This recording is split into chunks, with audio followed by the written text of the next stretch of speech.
मायावती का राजनैतिक सपना। मायावती बचपन में आईएएस अफसर बनना चाहती थी, लेकिन वे पहले टीचर बनी और फिर पॉलिटिक्स में आईं। पॉलिटिक्स में आने पर उनके पिता ने उनका साथ छोड़ दिया था। उनके राजनीतिक करियर से लेकर जिंदगी के हर मोड़ की कहानी बेहद दिलचस्प है। आइए जानते हैं उनके बारे में कुछ खास बातें। कहानी में सबसे पहले मायावती के शुरुआती दिनों के बारे में जान लेते हैं। मायावती का जन्म नई दिल्ली में हुआ था। उनके पिता का नाम प्रभु दयाल था। वो एक गवर्नमेंट एम्प्लॉय थे। मायावती की मां का नाम रामरती देवी था। उनके पिता दूरसंचार विभाग में क्लर्क थे।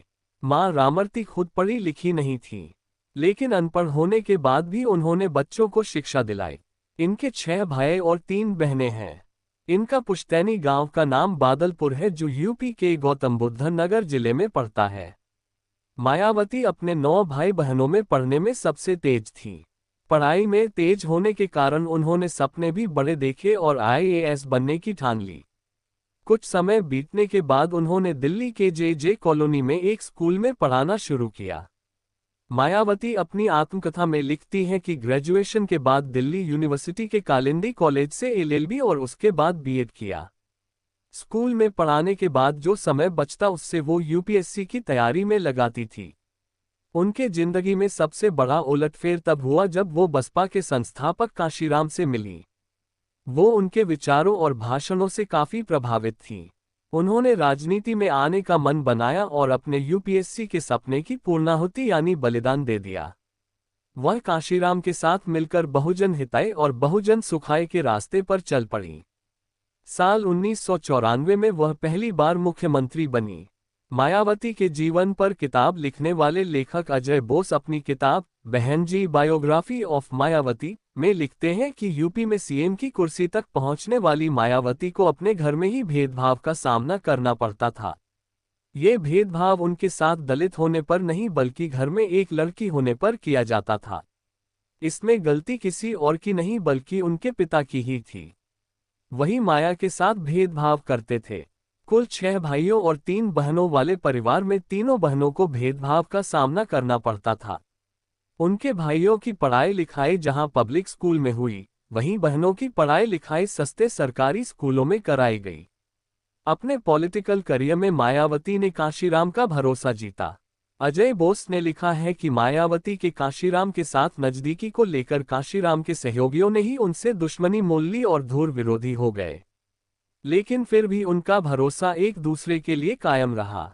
मायावती बाबा साहब डॉक्टर अंबेडकर की जीवनी और उनकी किताबें पढ़कर दलित आंदोलन में शामिल हुई।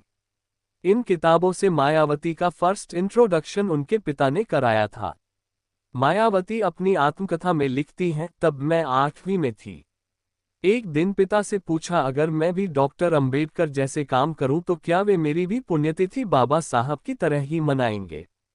पिता ने कोई जवाब नहीं दिया। वो नहीं चाहते थे मायावती राजनीति में जाएं।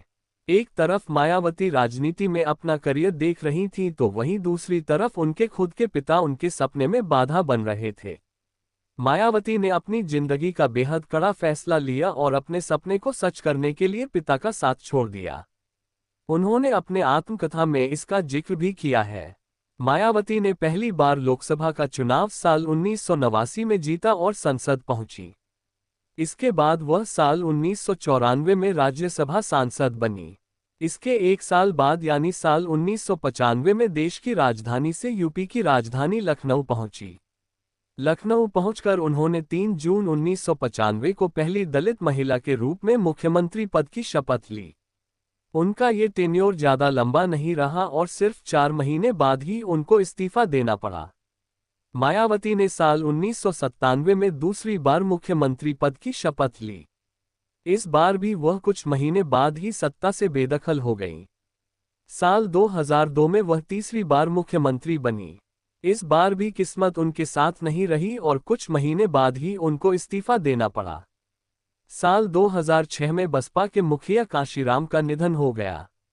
उनके निधन के बाद बसपा की कमान पूरी तरह से मायावती के हाथ में आ गई। वह बसपा की अध्यक्ष बनी। साल 2007 के विधानसभा चुनाव में बसपा को फुल मेजॉरिटी मिली और मायावती चौथी बार यूपी की मुख्यमंत्री बनी। चौथी बार मुख्यमंत्री बनने के बाद पहली बार मायावती अपना कार्यकाल पूरा कर पाईं। मायावती ने आजीवन अविवाहित रहने का निर्णय इसलिए लिया ताकि ताउम्र अपने बहुजन समाज के लोगों की सेवा में खुद को लगा पाएं। मायावती का चौथा कार्यकाल विवादों से भरा रहा। उन पर टिकट बेचने के भी आरोप लगे।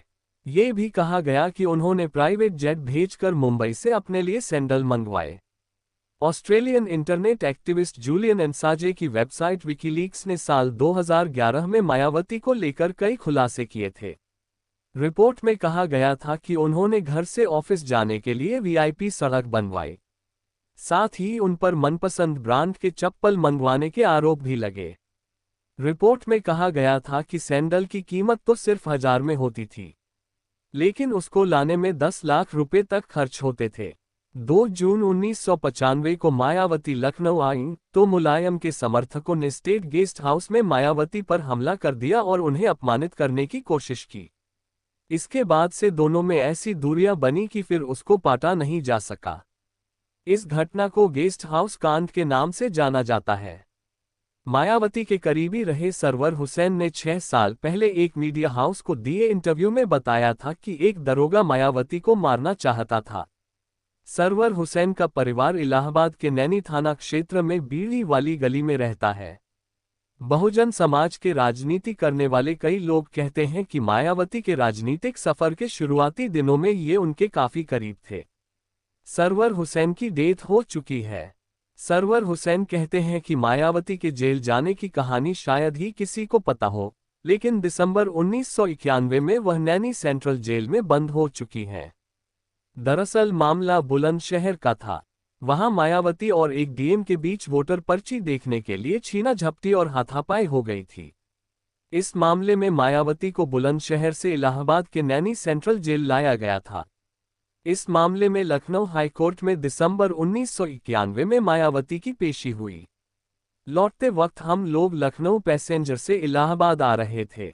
भोर में 4:30 बजे ट्रेन प्रयाग स्टेशन के पास खड़ी हो गई।